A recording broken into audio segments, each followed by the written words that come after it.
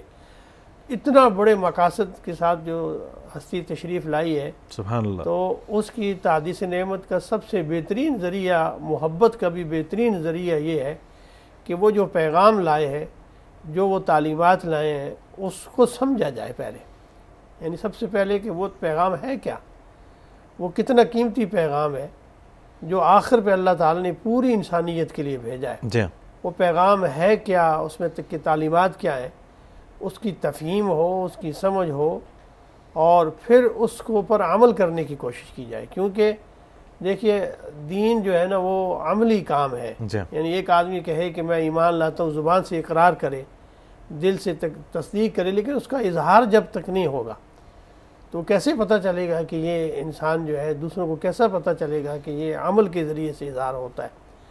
اور آپ نے بڑی خوبصورت بات کہی کہ آقا دو جہاں صلی اللہ علیہ وآلہ وسلم سے محبت ایمان کی بنیاد ہے۔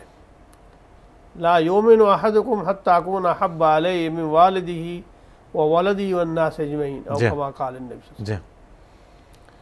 محبت کا جو مظہر ہوتا ہے، جس کا اظہار ہوتا ہے کہ واقعی اس شخصیت کے ساتھ آپ محبت کرتے ہیں، تو وہ یہ ہوتا ہے کہ اس کی ایک ایک ادا کو آپ نقش پا بناتے ہیں، سبحان اللہ، اس کے مطابق چلتے ہیں، پیروی کرتے ہیں، ان کی فرما برداری، اطاعت اور اتباع کرتے ہیں، تب اظہار ہوتا ہے کہ میں ان سے محبت کرتا ہوں۔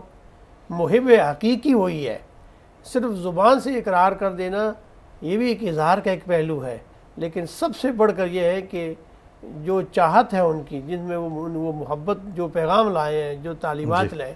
اس کی مثال ایسے سمجھیے جناب کہ میں کہوں کہ میں اپنے والد صاحب سے بہت محبت کرتا ہوں، مجھے ان سے عشق ہے، ان کا بہت احترام کرتا ہوں، لیکن والد صاحب مجھے یہ کہیں کہ بیٹا یہ چیز مجھے پہنچا دو، یا یہ مجھے کر دو، اور یہ تم یہ کام کرو، یہ تو میں نہیں کر سکتا، اور کر سکنے کی میں طاقت بھی رکھتا ہوں تب بھی، بالکل جی، مجھ میں ساری صلاحیتیں ہیں، جی لیکن جو وہ چاہتے ہیں، جو حقیقی بات ہے، اس کا تو میں انکار کر رہا ہوں، لیکن زبان سے میں بہت ہے بات کر رہا ہوں کہ میں آپ کا بڑا فرما بردار ہوں، میں آپ جو کہتے ہیں وہ کہتے ہیں۔ اصل میں محبت کا حقیقی اظہار یہی ہے کہ انسان اس نقش میں، اس رنگ میں رنگا جائے جس کے ساتھ وہ محبت کرتا ہے۔ سبحان اللہ، سبحان یہ بنیاد ہے۔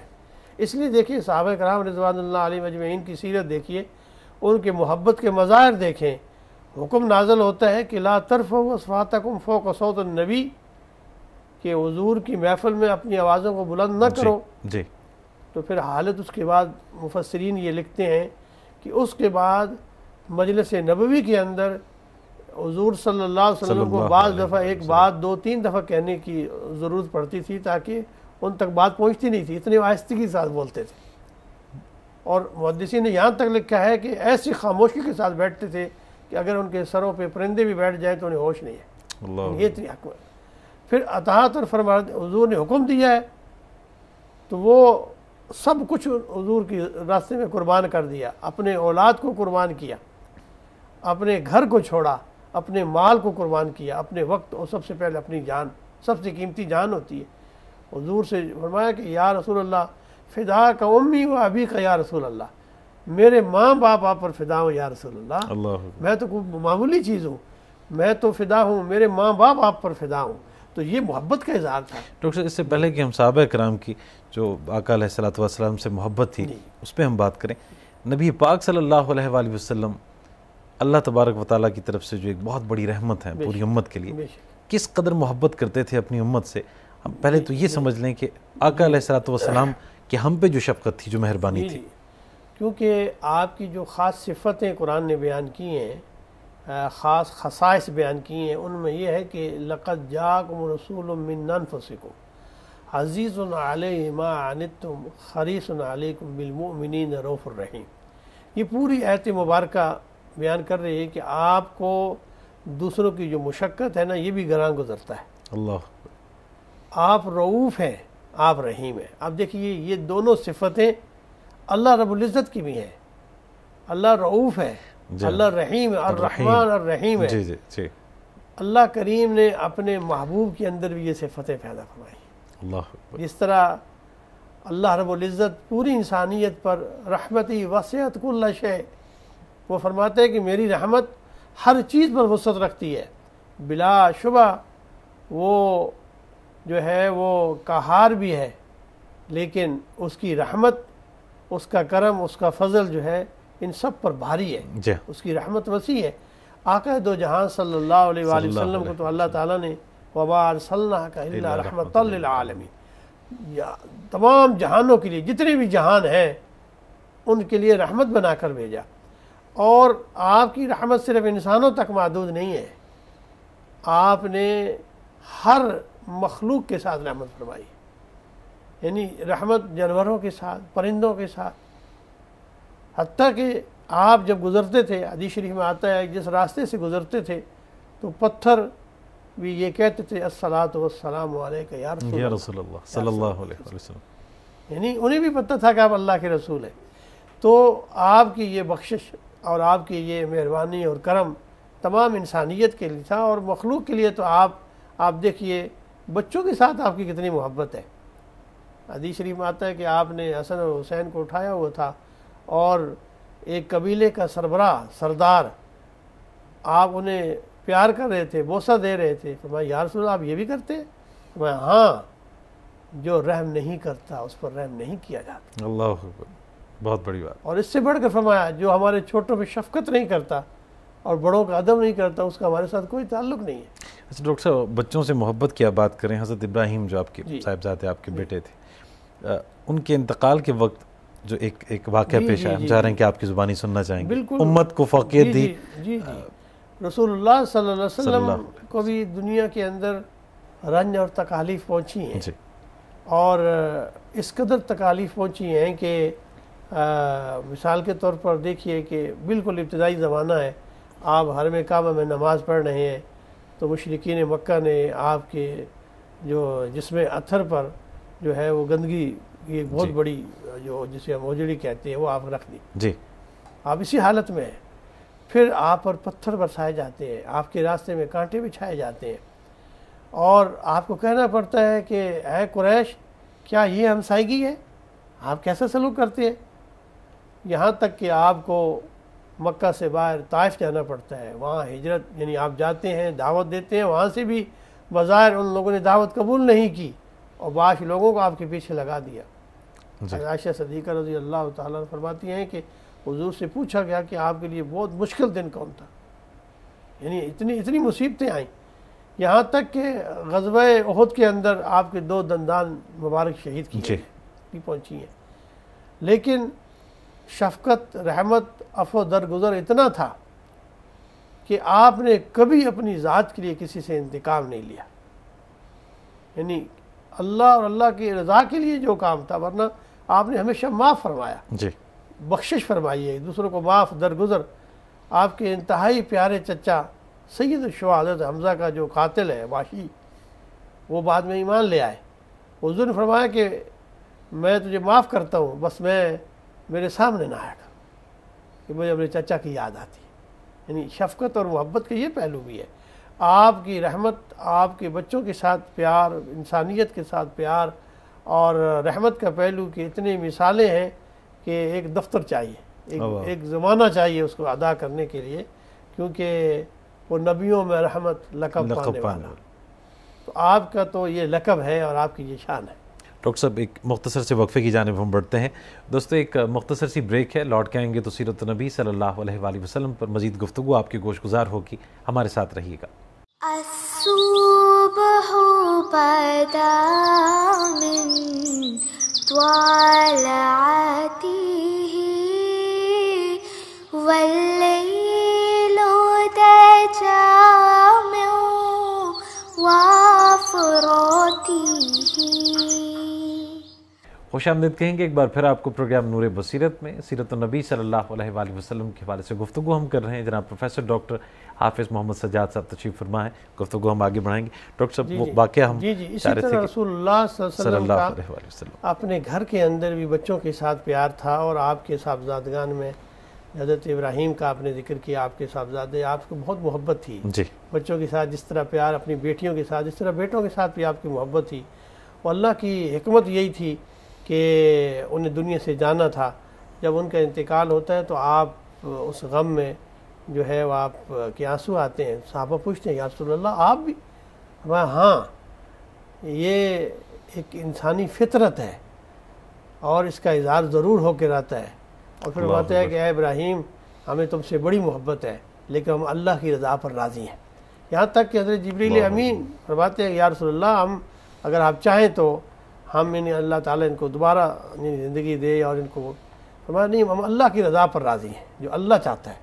تو اصل میں نبی صلی اللہ علیہ وسلم حقیقت یہ بیان کر رہے ہیں کہ انسانوں میں رہتے ہوئے جو انسان زندگی بسر کرتا ہے تو اس کے اندر تمام یہ واجبات شامل ہوتے ہیں، یہ لوازمات زندگی ہیں. آپ کو رنج بھی ہوگا، دکھ بھی ہوگا، تکلیف بھی پہنچے گی، لیکن کمال شخصیت کا یہ ہے کہ وہ صبر کرے. کیونکہ قرآن میں کہتا ہے کہ وبشر الصابرین، کہ جب تمہیں مصیبت پہنچتی ہے تو تم کیا کرتے ہو؟ انا للہ و انا الیہ راجعون. اور پھر اللہ تعالیٰ فرماتے ہو کہ یہ وہ لوگ ہیں جو نماز اور صبر سے استقامت انہیں ملتی ہے. اللہ تعالیٰ حکم دیتا ہے. رسول اللہ صلی اللہ علیہ وسلم کی جو یہ صفت ہے کہ آپ کے اندر برداشت کا پہلو، بڑی عجیب و غریب واقعات ہیں کہ ایک آدمی بدو آتا ہے اور انتہائی سخت لہجے میں ایوکم محمد، اللہ اکبر، ہاں میرا نام محمد ہے. اچھا آپ نے بتایا ہے کہ یہ کلمہ پڑھنا ہے؟ ہاں میں نے بتایا. آپ نے بتایا ہے کہ ایک دن میں 5 نمازیں فرض ہیں، رمضان کے روزے فرض ہیں اور حج کرنا ہے؟ ہاں یا رسول. اچھا پھر ٹھیک ہے، اچھا اللہ حافظ میں جا رہا ہوں.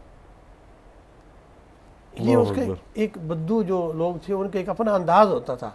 حضور صلی اللہ علیہ وسلم پر پوری کتابیں اس پر شائع ہو گئی ہیں کہ بدوؤں کے ساتھ آپ کا دعوت کا، تعلیم کا، تربیت کا انداز کیا تھا. اور اس میں سے اکثر و بیشتر جو ایمان لائے تو حضور کی رحمت کی وجہ سے، آپ کے پیار کی وجہ سے آپ نے ان کے ساتھ جو حسن سلوک فرمایا. یہاں تک کہ ایک بدو آیا اور آپ کو بڑا مشہور واقعہ ہے مسجد نبوی میں، اس نے پیشاب کر دیا. صحابہ اٹھے کھڑے اسے مارنے کے لیے، نہیں ٹھہر جاؤ، رک جاؤ. جب وہ تسلی سے فارغ ہو گئے تو پھر انہیں بلایا. میں اللہ کے بندے، یہ اللہ کا گھر ہے، یہاں عبادت کی جاتی ہے، یہاں بول و گزار یا پیشاب نہیں کرتے. حضور خود اٹھے، خود پانی منگوایا، اسے صاف کیا. اللہ اکبر. اور وہ صحابی فرماتے ہیں جو ایمان لائے تھے، اللہ کی قسم کہ آپ کی یہ شفقت اور محبت تھی کہ میں فوراً اس نے کلمہ اسلام قبول کیا اور ساری زندگی اس کی رحمت، حضور کی رحمت کو وہ یاد کرتے رہے. میرا نبی ایسا ہے، وہ میں تعلیم دی ہے. تو رحمت کے پہلو تو آپ نے تو جنگ کے اندر بھی رحمت کے پہلو ہے، یعنی مقابلے میں دشمن آپ کی جان کے در پہ ہے. حضور فرمایا کہ کسی عورت کو قتل نہیں کرنا، کسی بچے کو قتل نہیں کرنا، فصلوں کو نقصان نہیں پہنچانا، کسی مذہبی قائد کو قتل نہیں کرنا، لوگوں کی زمینیں تباہ نہیں کرنی، جو جنگ اسلحہ چھوڑ دے، جو رک جائے اس کے ساتھ نہیں کرنا. یعنی یہ ہماری تعلیمات نہیں ہے کہ جنگ اور محبت میں سب جائز ہے. یہ جو ہم یہاں پہ بڑی خوبصورت ایک مثال میں دیتا ہوں. آپ کے بہت ہی چہیتے اور بہت ہی پیارے جن سے آپ بڑی محبت کرتے تھے وہ حضرت زید بن حارثہ کے بیٹے حضرت اسامہ بن زید ہیں. جی آپ کے گھر میں پلے، بچوں کی طرح آپ نے پالا ہے ان کو. جناب ام ایمن کے وہ بیٹے ہیں. وہ ام ایمن جو حضور کی دائی ہیں، آپ کو کھانا کھلاتے ہیں، آپ کے خاندانی ہیں اور بچپن سے آپ کے ساتھ ہیں. شادی بھی حضور نے کروائی حضرت زید کے ساتھ.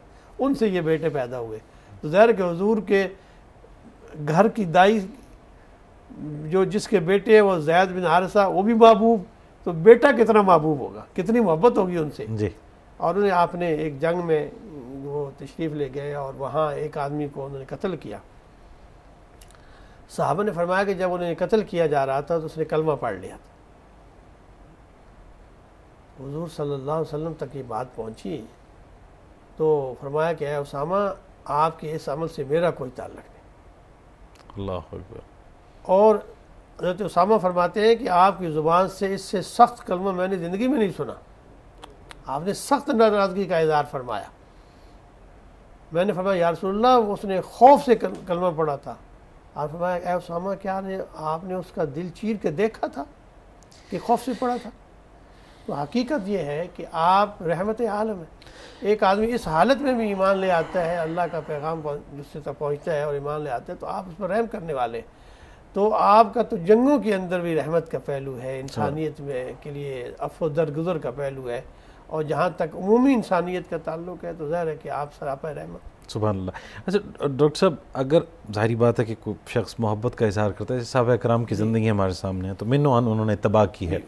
اب ایک شخص اس کو دیکھا جائے کہ وہ نبی پاک صلی اللہ علیہ وسلم سے محبت کا اظہار کر رہا ہے, ہم لمحہ موجود میں اس دور کی اگر بات کریں, اور اس کے عمل میں سیرت کی جھلک دکھائی نہیں دیتی, تو کیا ہم یہ کہہ سکتے ہیں کہ اپنے دعوے میں جھوٹا ہے, منافق ہے, یا پھر عمل کے حوالے سے اس کی کچھ کمزوری ہے جس کو دور کیا جا سکتا ہے؟ کیا فرمائیں گے؟ بالکل, جو بھی صاحب ایمان ہے اس نے حضور کا کلمہ پڑھا ہے اور آپ کے ساتھ اس کی عقیدت ہے, بلا شبہ اس کے اندر نبی صلی اللہ علیہ وسلم کی احترام اور ادب و احترام اور محبت کا پہلو تو موجود ہے. اصل میں اس کی تفہیم کا مسئلہ ہے اور اس کی سمجھ کا مسئلہ ہے, اس کے اپنے علم کا اور فہم کا مسئلہ ہے کہ وہ اس حقیقت کو سمجھتے بھی ہے یہ نہیں کہ صرف زبانی میرا محبت کا کہہ دینا یا اظہار کر دینا یا عشق رسول کا دعویٰ کرنا کیا معنی رکھتا ہے.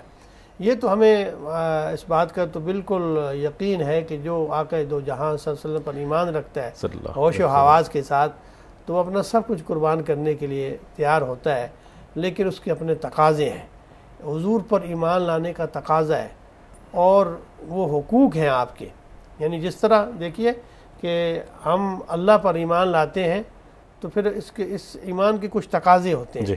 میں اللہ کو ایک مانتا ہوں تو اس کا تقاضا یہ بھی ہے کہ میں شرک نہ کروں, یعنی شرک اور اس سے میں بہت دور جاؤں. اس کا کوئی ایسا پہلو میری زندگی کے اندر اس کا کہیں اظہار بھی نہیں ہونا چاہیے کہ کہیں جس کا شک کی طرف بھی اظہار ہوتا ہو کہ کہیں اللہ کی ذات کے ساتھ, اس کی صفات کے ساتھ اور اس کے افعال کے ساتھ میں کسی اور کو شریک ٹھہرا رہا ہوں. اسی طرح میں عبادت صرف اسی کی کروں, حاجت روا اور میں مشکل کشا آقا اللہ رب العزت کی ذات ہے, میں اسی کے اپنے ہاتھ پھیلاتا ہوں. اسی طرح جب رسول اللہ صلی اللہ علیہ وسلم کی رسالت پر انسان ایمان لے آتا ہے تو پھر یہ تقاضا ہے کہ اس کے حقوق بھی ہے, رسول اللہ کے حقوق ہے. ایمان لانے کے بعد دوسرا حق جو ہے بنیادی حق اطاعت اور اتباع ہے.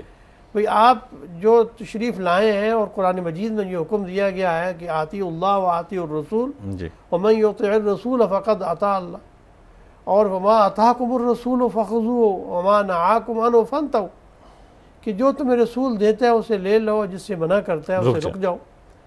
اب آپ نے جو ارشادات ہیں, آپ کے جو تعلیمات ہیں, آپ کے جو معمولات ہیں, زندگی کے معمولات ہیں, میرا عشق نبی سے یہ تقاضا کر رہا ہے کہ میں کتنی پیروی کرتا ہوں. میرے شب و روز, میرے آج کی جو معمولات ہیں زندگی کی, کیا میں نے حضور کے مطابق کیے ہیں؟ حضور نے نماز کا حکم دیا ہے, کیا اگر میں آج کے دن کا آغاز کروں تو میں نے نماز پڑھی ہے صبح کی؟ اس کے بعد رزق حلال کا کہا ہے, کیا میرا یہ کمانے کا عمل اس میں رزق حلال کا پہلو ہے یا نہیں؟ آپ نے فرمایا سچ بولو, امانت دار رہو, وعدہ ایفا کرو, اپنے بھائیوں کے ساتھ ادب و احترام کرو, لوگوں کے ساتھ حسن خلق سے پیش آؤ. تم میں سب سے بہتر وہ ہے جو تم میں سب سے اچھے اخلاق والا ہے. کیا میں یہ دیکھوں کہ میں اس معاشرے میں ایک دن کے اندر اپنے معمولات پر غور و فکر کروں کہ میں نبی صلی اللہ علیہ وسلم کی ان اداؤں کو, ان تعلیمات کو عمل کر کے خوشنودی حاصل کر رہا ہوں یا نہیں کر رہا ہوں, یا میں اس کے بالکل برعکس عمل کر رہا ہوں جس سے اللہ بھی ناراض ہے اور اللہ کا نبی بھی ناراض ہے.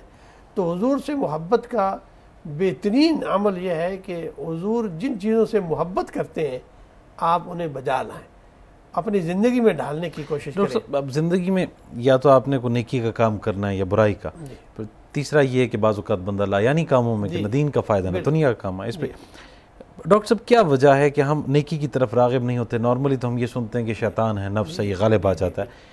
تو شیطان اور نفس پہ غلبہ پانے کا بھی تو کوئی طریقہ آقا علیہ الصلوۃ والسلام نے بتایا ہوگا. بالکل. اسی طرح کہ آپ صلی اللہ علیہ وسلم نے ایک تو یہ بات بہت وضاحت کے ساتھ اور اسے واضح کرنے کی ضرورت ہے کہ نبی کریم صلی اللہ علیہ وآلہ وسلم نے جو تعلیمات دی ہیں وہ کوئی ایسی فلسفیانہ تعلیمات نہیں ہیں جن پر عمل نہیں کیا جا سکتا. جی آپ نے وہی بات کی ہے جو قابل عمل ہے اور اتنا کوئی مشکل عمل بھی نہیں بتایا. اب میں اس کی مثال عمدہ میرے خیال ہے کہ دین پر عمل کرنا جتنا آسان ہے دنیا میں کسی اور چیز کے مقابلے میں اس سے آسان اور کوئی چیز نہیں. یقین مثال کے طور پر، اور یہ انسان کی اپنی فطرت، اپنی صحت، اپنے مزاج، اپنے ماحول کے لیے بھی فائدہ مند ہے. جی یہ نہیں ہے کہ یہ صرف اسے ایک روحانی یا مذہبی طور پر اسے راحت ملتی ہے، بلکہ اس سے سب سے فائدہ اس سے پہلے اس کی ذات کو ملتا ہے، بعد میں انسانوں کو، معاشرے کو ملتا ہے. یعنی خود اس انسان کے لیے، اس نفس کے لیے، اس فرد کے لیے جو تعلیمات ہیں سب سے اچھا اثر اس کی ذات پہ پہلے پڑتا ہے. مثال کے طور پر ایک آدمی کو صبح اٹھتا ہے، ظاہر ہے سب سے صحت کے لیے بہتر ہے، صبح اٹھے گا، فریش ہوگا، اور وہ اگر وضو کر کے باوضو ہو جاتا ہے تو اس کا چہرہ اور روشن ہوگا، خوبصورت لگے گا.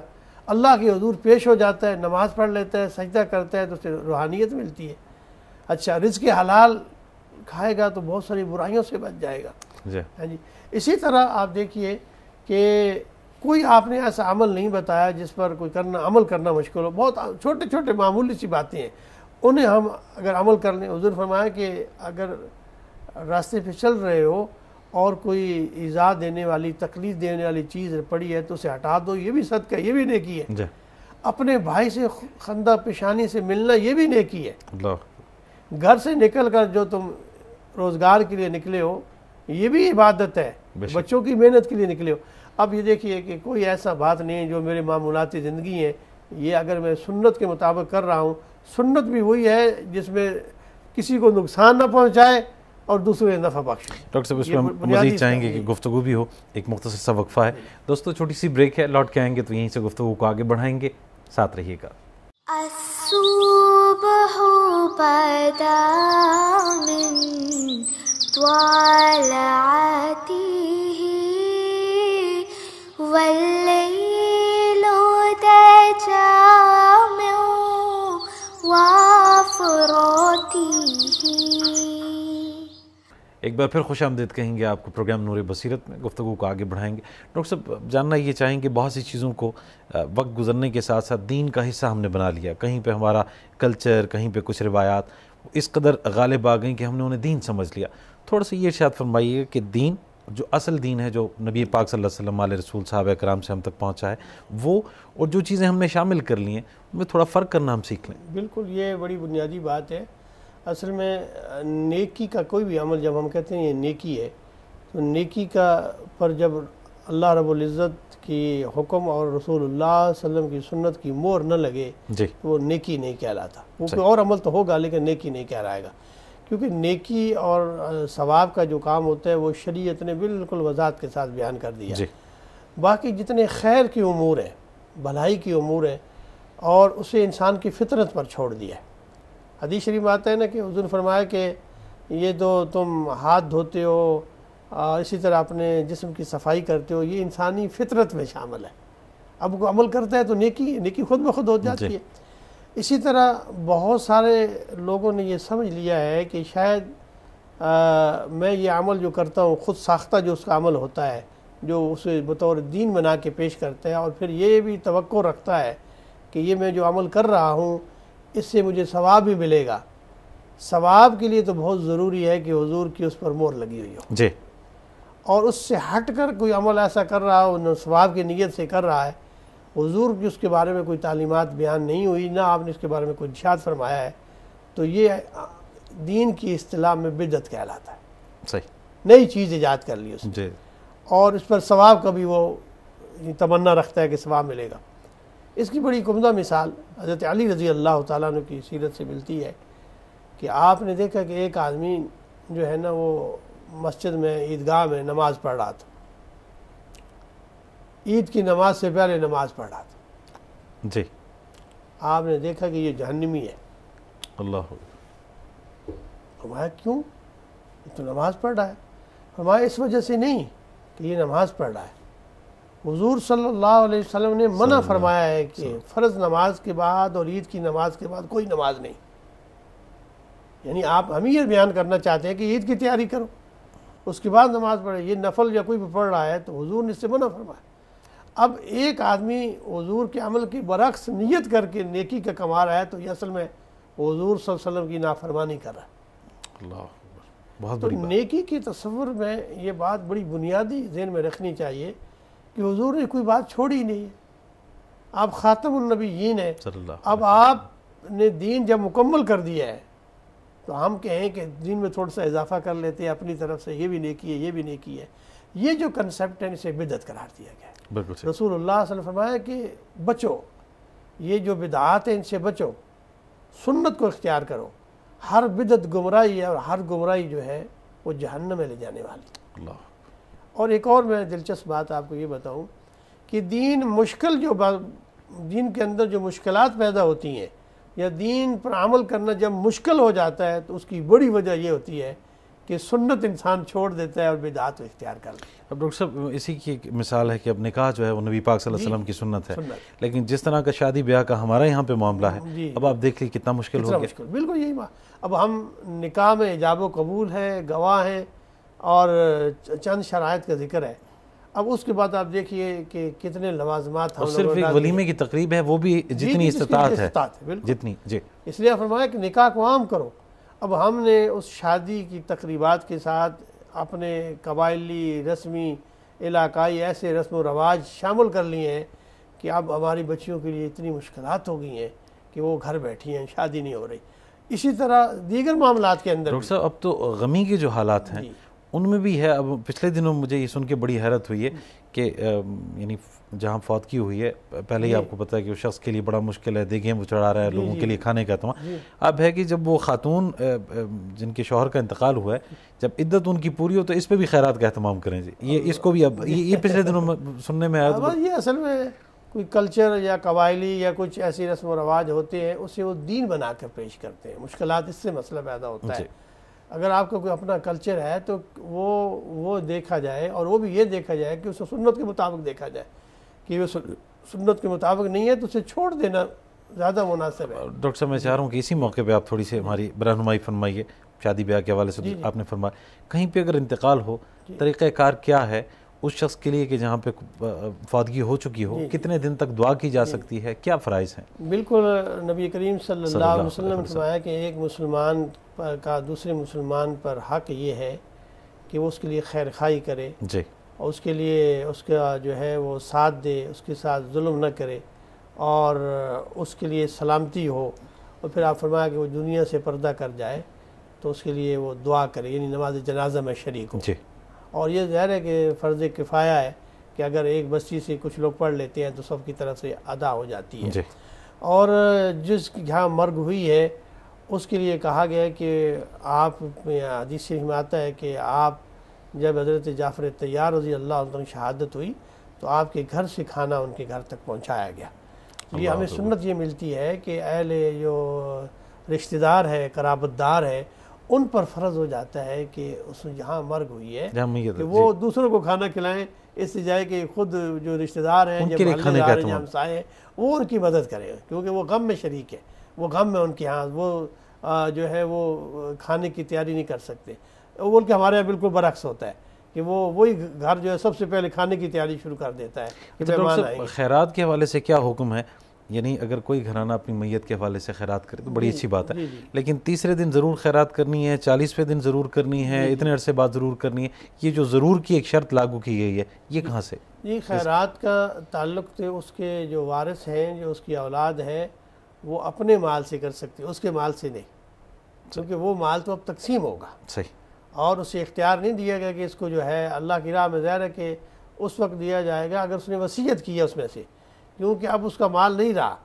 اب شرعی طور پر اس کا مال جو تھا اس میں سے بھی خیرات تب دیں گے جب وارثوں کو تقسیم ہو جائے گی. اصول یہی ہے کہ یہ اگر اس کی اولاد ہے اس میں مال تقسیم کر دیا جائے گا اور پھر ان کو اختیار ہے کہ اپنے والد کے لیے کوئی خیرات جتنا کرنا چاہتے ہیں وہ کریں, لیکن اس کے لیے پابندی کر دینا پہلے ہی سے تو یہ ایک ایسی جو ہے یعنی بعض بدعات ہیں جو ہمارے معاشرے میں عام ہو گئی ہیں.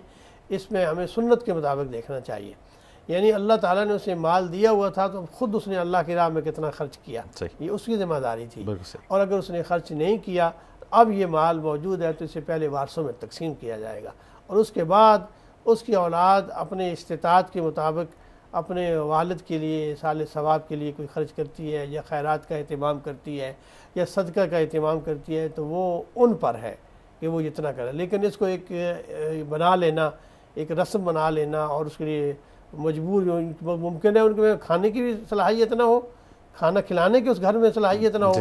اب غریب آدمی کیا کرے گا؟ امیر تو چلے کر لے گا, غریب کیسے کرے گا؟ اس طرح اس کو ایک رسم بنا کے بیان کرنا یہ مناسب, دین رسم سے بڑھ کے جو اس کو دین کا حصہ تسلیم یہ کرے, بالکل غیر مناسب بات ہے.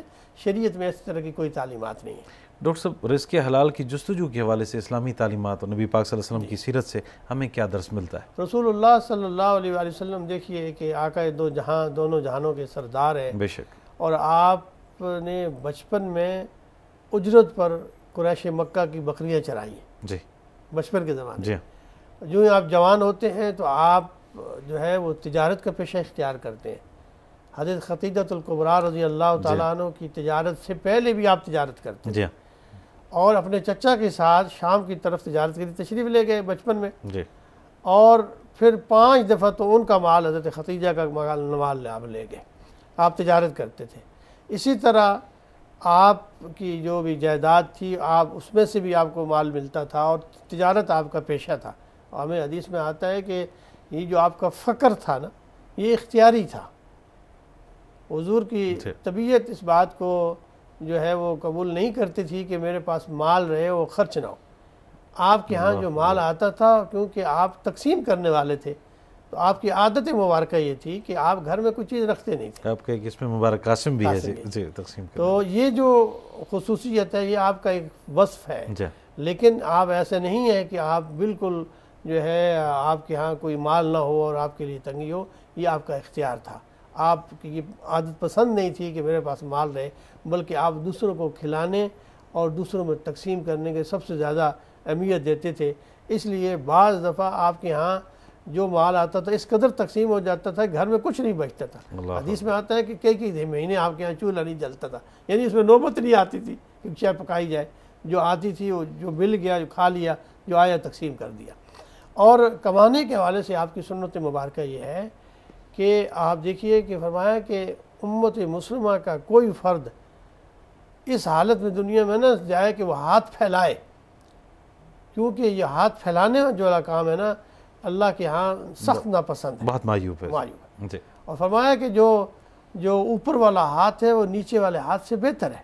یعنی ہاتھ پھیلانا, سوال کرنا, یہ تو بالکل مناسب نہیں ہے, ایک مسلمان کی شان ہی نہیں ہے. اللہ نے جب اسے طاقت دی ہوئی ہے, اسے صلاحیت دی ہوئی ہے, اور اگر کچھ بھی نہیں ہے تو مزدوری تو کر سکتا ہے, رزق کما سکتا ہے. ایک صحابی آپ کے پاس تشریف فرمایا, یا رسول اللہ میرے پاس کچھ نہیں ہے, مجھے آپ عطا کریں.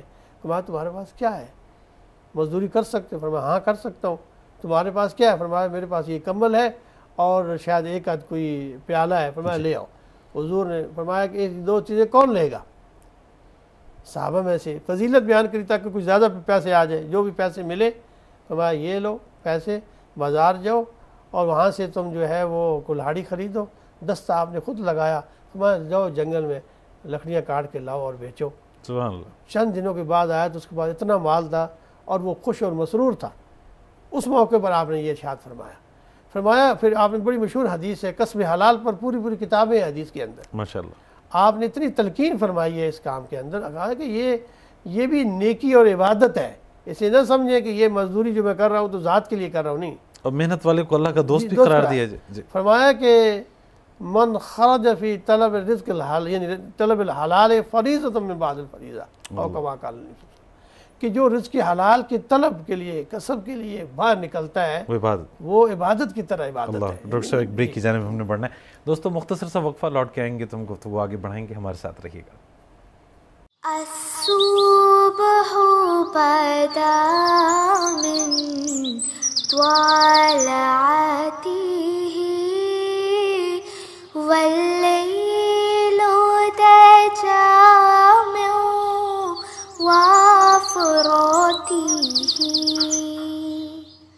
جی دوستو، خوش آمدید کہیں گے آپ کو پروگرام نور بصیرت میں۔ پروفیسر ڈاکٹر حافظ محمد سجاد صاحب تشریف فرما ہیں، سیرت النبی صلی اللہ علیہ وآلہ وسلم کے حوالے سے گفتگو جاری ہے۔ ڈاکٹر صاحب، اب ہم یہ ضرور جاننا چاہیں گے کہ جیسے عائشہ صدیقہ رضی اللہ تعالیٰ عنہ سے پوچھا گیا کہ نبی پاک صلی اللہ علیہ وسلم کی سیرت کے بارے میں ارشاد فرمائیے، تو آپ نے فرمایا آپ نے قرآن نہیں پڑھا، تو کیا یہ ممکن ہے کہ کوئی شخص سیرت پر عمل کرنا چاہے اور قرآن سے اس کی دوری ہو؟ بالکل، یہ قرآن مجید تو اللہ تعالیٰ کا کلام ہے، اور یہ کلام ہمیں آقا دو جہاں صلی اللہ علیہ وسلم کے ذریعے ہم تک پہنچا ہے، جی، اور آپ کی زبان مبارک سے اللہ کا کلام ادا ہوا ہے، اور اللہ تعالیٰ نے اس کو اس طرح محفوظ کر دیا ہے۔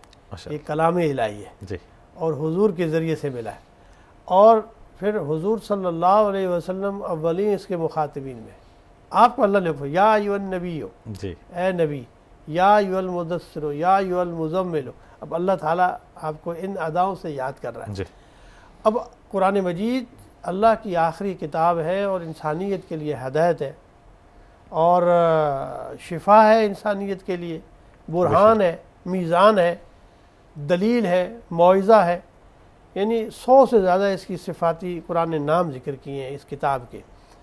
اب یہ کتاب جو ہے ایسی ہے کہ قیامت تک کے لیے ہے، اور زندگی کا کوئی گوشہ ایسا نہیں ہے جس کے بارے میں یہ رہنمائی نہ کرتی ہو، پوری اس کے اندر تعلیمات موجود ہیں۔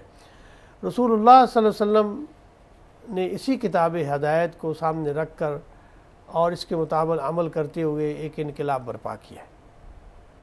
ان قوموں کے بارے میں جس میں قرآن کہتے ہیں وہ قوم لدہ فی دلال مبین، کھلی گمراہی میں مبتلا تھے، اسی کتاب سے فیض پا کر، تعلیم پا کر وہ دنیا کے حکمران بنے اور بادشاہ بنے اور سپر طاقت بنے۔ یعنی اس زمانے میں دونوں سپر طاقتیں ختم ہو گئی، مسلمانوں کی خلافت قائم تھی حضرت عمر کے زمانے میں۔ حضرت عمر رضی اللہ تعالیٰ خود کہا کرتے تھے مجھے تو اپنے اونٹ چرانے بھی نہیں آتے تھے، کہاں امت کی یعنی امیر المومنین، باغ ڈور ان کے ہاتھ میں تھی۔ یہ کیا فیض تھا؟ یہ فیض قرآن مجید کا تھا، رسول اللہ صلی اللہ علیہ وسلم کی صحبت کا تھا۔ اور قرآن مجید کا جو عملی پہلو ہے وہ رسول اللہ کی سیرت ہے۔ جب اللہ نے حکم دیا کہ اے نبی کہ ادعو الی سبیل ربک بالحکمہ، اب حکم دے رہا ہے کہ دعوت دینی ہے تو کیسے دینی ہے؟ اے رسول جہاد کریں، جہاد کس طرح کرنا ہے؟ اے رسول صلی اللہ علیہ وسلم ان کو یہ بتا دو کہ یہ نیکی ہے، یہ برائی ہے۔ یہ سب سے اولین انداز جو بلایا گیا، کہا گیا، آپ سے کہا گیا، اور آپ نے پہلے خود اس پر عمل کیا اور پھر امت کو بتایا۔ اس لیے حضرت عائشہ صدیقہ رضی اللہ تعالیٰ عنہ کا یہ فرمانا ہے کہ آپ چلتا پھرتا قرآن، یعنی آپ کا جو قرآن مجید پر عمل ہے، جیسا اللہ نے حکم دیا آپ نے ایسا کیا ہے، کیونکہ آپ سب جیسا اللہ فرمائے گا آپ، کیونکہ کوئی بھی عمل آپ کا ہے وہ اپنی خواہشات کے ساتھ نہیں ہے۔ وَمَا يَنطِقُ عَنِ الْهَوَىٰ إِنْ هُوَ إِلَّا وَحْيٌ يُوحَىٰ، کہ حضور جو بھی فرماتے ہیں وہ اپنی خواہشات سے نہیں فرماتے، بلکہ اللہ کے حکم کے مطابق فرماتے ہیں۔ ایک دفعہ کا واقعہ ہے کہ ایک صحابی آپ کی محفل میں تشریف لائے، فرمایا یا رسول اللہ آپ کی طبیعت میں کبھی جلال کا پہلو ہوتا ہے، کبھی آپ خوش ہوتے ہیں، کبھی آپ کو غصہ بھی آتا ہے، تو کیا یہ سب چیزیں ہم لکھ لیا کریں؟ تو آپ فرمایا کہ اللہ کی قسم تم تمام چیزیں لکھ لو، یہ سب چیزیں اللہ کی طرف سے ہوتی ہیں۔ اللہ، یعنی جیسا اللہ مجھے ارشاد فرماتا ہے، اللہ مجھے حکم دیتا ہے، میں اسی کے مطابق کرتا ہوں، کیونکہ نبی کی جو حفاظت ہے وہ اللہ فرماتا ہے، اور اس کی حفاظت میں ہوتا ہے۔ نبوت جو معصوم ہوتی ہے عن الخطا سے، اور اسی طرح اللہ اس کی حفاظت بھی فرما رہا ہوتا ہے، بلکہ اعلان نبوت سے پہلے بھی اس کی حفاظت ہوتی ہے۔ بڑا دلچسپ واقعہ امام بخاری نے لکھا ہے، میں اپنے ناظرین کے لیے سامنے رکھتا ہوں کہ دیکھیے کہ اللہ رب العزت جسے اتنے بڑے مقام کے لیے تیار فرما رہا ہوتا ہے تو اس کی بچپن کی زندگی کی بھی حفاظت فرماتا ہے، لحاظ کرتا ہے۔ اب آپ کو پتہ ہے کہ آپ نے جنگ جو حرب فجار میں بھی حصہ لیا، جو آپ کے قبیلے اور دوسرے قبیلے کی تھی، لیکن آپ نے اس طرح شریک نہیں ہوئے، آپ صرف اپنے چچاؤں کو تیر پکڑاتے تھے۔ اسی طرح حلف الفضول میں آپ نے حصہ لیا کہ مظلوموں کی مدد کا ایک تھا، بچپن کے حالات ہیں۔ اسی طرح آپ آگے بڑھیے، جب خانہ کعبہ تعمیر ہو تھا اور آپ کا بچپن کا زمانہ تھا، تو وہ اس زمانے میں ایک واقعہ ایسا آیا کہ آپ پتھر اٹھا رہے تھے اور پتھر اتنا بھاری تھا کہ اٹھ نہیں رہا تھا، تو اس میں یہ تھا کہ آپ کوشش کی کہ تہمت کھول کے پتھر اس پہ رکھتے ہیں، لیکن اللہ تعالیٰ نے آپ کو وہیں نیند دے دی اور تھوڑی دیر بعد آپ اٹھے تو اس کی ضرورت ہی نہیں پیش نہیں آئی. یعنی اللہ تعالیٰ نے اس کام سے بھی آپ کو محفوظ رکھا کہ ایسا نہ ہو کہ آپ کا جو پاکیزگی ہے یا اس کا کہیں اظہار اس طرح نہ ہو، تو وہ حفاظت فرمائیے. اللہ امام بخاری نے لکھا ہے کہ اپنے نبی کہ اللہ رب العزت اس طرح حفاظت فرماتا ہے.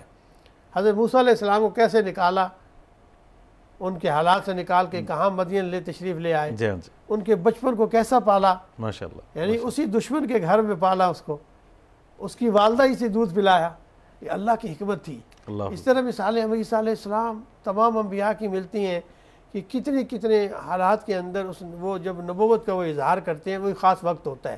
لیکن نبوی تو اسی وقت بھی تھے. حضرت عیسیٰ علیہ السلام جب پنگھوڑے میں وہ کہہ رہے تھے قال انی عبداللہ آتانی الکتاب وجعلنی نبیہ، تو نبوت کا اظہار کے لیے ایک وقت ہوتا ہے، لیکن جسے نبی اللہ تعالیٰ نبوت عطا کر رہا ہوتا ہے اللہ تعالیٰ اس کی حفاظت بھی کر رہا ہوتا ہے. نہ صرف اس کی بلکہ اس کے خاندان کی حفاظت بھی ہو رہی ہوتی ہے کیونکہ یہ حکمت الہی ہے. تو ہم یہاں پہ مختصراً میں ہم یہ پورے ایمان کے ساتھ یقین کے ساتھ یہ بات کر سکتے ہیں، کہہ سکتے ہیں کہ جس عظیم ہستی کے بچپن کو اللہ تبارک و تعالیٰ نے محفوظ رکھا، ان کی سنت ان کی سیرت بھی محفوظ ہے، تو کوئی اعتراض کی کوئی گنجائش نہیں ہے. بعض اوقات بالکل جی رسول اللہ کے وسلم کی سنت کو بھی اللہ تعالیٰ نے محفوظ رکھا ہے الحمدللہ. اس لیے کہ جو یہ آتا ہے نا انا نحن نزلنا الذکر وانا لہ لحافظون، اب ذکر میں قرآن اور سنت دونوں شامل ہیں. اللہ اکبر. یعنی ذکر سے مراد اللہ کی کتاب بھی ہے اور سنت ہے، کیونکہ کتاب اللہ تو اللہ کا کلام ہو گیا اور جو حدیث نبوی ہے یہ بھی وہی ہے. اللہ جیسا ارشاد فرمائیں گے نبی اپنے انداز سے اس پہ عمل کر کے بتائیں گے تو وہ سنت ہو جاتی ہے. بے شک بے شک. تو یہ جیسے ہم کہتے ہیں وہی ہے غیر مطلوب، تو یہ اس کی صرف تلاوت نہیں ہوتی لیکن ہوتی یہ بھی وہی ہے، تو اس کا بھی اتنی حکم ہوتا ہے. تو حضور کی سنت اور آپ کی سیرت محفوظ ہے. دیکھیے محدثین صحابہ نے ایک ایک عمل کر کے دکھایا ہے. اب مثال کے طور پر اب جیسے ہم نماز پڑھتے ہیں، ہمیں نماز تو ایک یعنی بتائی گئی ہے لیکن سکھائی آپ نے. اب جیسا آپ نماز پڑھتے تھے ایسے ہی ہم نماز پڑھتے ہیں ماشاءاللہ. یعنی کیفیت کے لحاظ سے وہ نماز اس طرح تو ہماری نہیں ہوتی، لیکن ایک ظاہری جو ادا ہے وہ اسی ہم جو ہے وہ کوشش کرتے ہیں کہ آپ کے مطابق. اسی ہمیں حکم ہی دیا گیا سلو کما رأیتمونی اصلی، نماز اس طرح پڑھو جس سے مجھے نماز پڑھتے ہوئے دیکھتے ہو. تین کا یعنی بہت بڑا حصہ وہ ہے جو آپ نے عمل کر کے دکھایا. اسی کو ہم سنت کہتے ہیں جس پر آپ نے عمل کر کیا ہے، اور وہ ہمارے پاس محفوظ ہے الحمدللہ. اور آپ نے آخری بات جو ارشاد فرمائی ہے کہ دیکھو میں دنیا سے جو ہے وہ جا رہا ہوں لیکن میں تمہیں دو چیزیں چھوڑے جا رہا ہوں. جی وہ کیا ہے؟ تم ان پر عمل کرتے رہو گے کبھی گمراہ نہ ہوگے. ایک اللہ کی کتاب، دوسری میری سنت ہے. اللہ کتاب اللہ و سنتی، جب تک تم اس پر عمل کرتے رہو گے، اسے پکڑے رکھو گے، اس کے مطابق چلو گے، دنیا میں کبھی گمراہ نہیں ہوگے. اور دونوں چیزیں محفوظ ہیں اور امت میں آج تک موجود ہے الحمدللہ. ڈاکٹر صاحب بہت شکریہ آپ کی آمد کا. جی چاہتا ہے کہ مزید گفتگو ہو، اور یہ ہمارا سلسلہ نور بصیرت کا جاری ہے. ربیع الاول کا مہینہ تو میری خواہش ہے کہ کوئی ایک دو اشعار نعت کے اگر میں پڑھنے کی سعادت حاصل کروں. آپ کی آمد کا، آپ کی گفتگو کا بہت شکریہ. ست شکر کہ ہم نعت سے منسوب ہوئے ہیں، غالب سے سخنور جہاں مغلوب ہوئے ہیں. اللہ تبارک و تعالیٰ اپنی بارگاہ میں ہمارے صدیے کو قبول و منظور فرمائے. اور اسی کے ساتھ ہی پھر آپ سے ہم اجازت بھی چاہیں گے آج کے پروگرام سے. لب پہ نام رسول آیا ہے، ہر طرف رحمتوں کا سایہ ہے. صلی اللہ علیہ وآلہ وسلم. کرم آج بالائے بام آ گیا ہے، کرم آج بالائے بام آ گیا ہے، زباں پر محمد کا نام آ گیا ہے، زباں پر محمد کا نام آ گیا ہے، کرم آج بالائے۔ مزہ جب ہے سرکار محشر میں کہہ دے،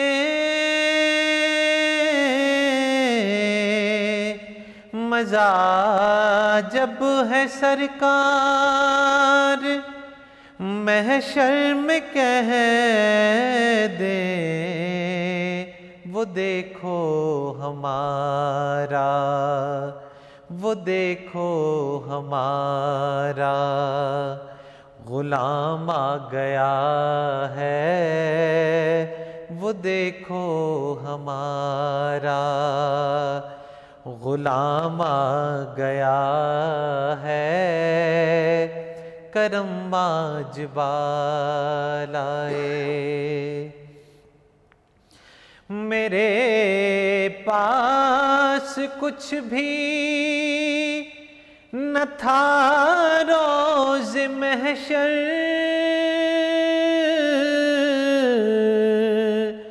میرے پاس کچھ بھی نہ تھا روز محشر، نبی کا وسیلہ ہی کام آ گیا ہے، نبی کا وسیلہ ہی کام آ گیا ہے، کرم آج بالائے۔ دوستو اسی کے ساتھ ہی پروگرام نور بصیرت سے اجازت دیجیے، اللہ نگہبان۔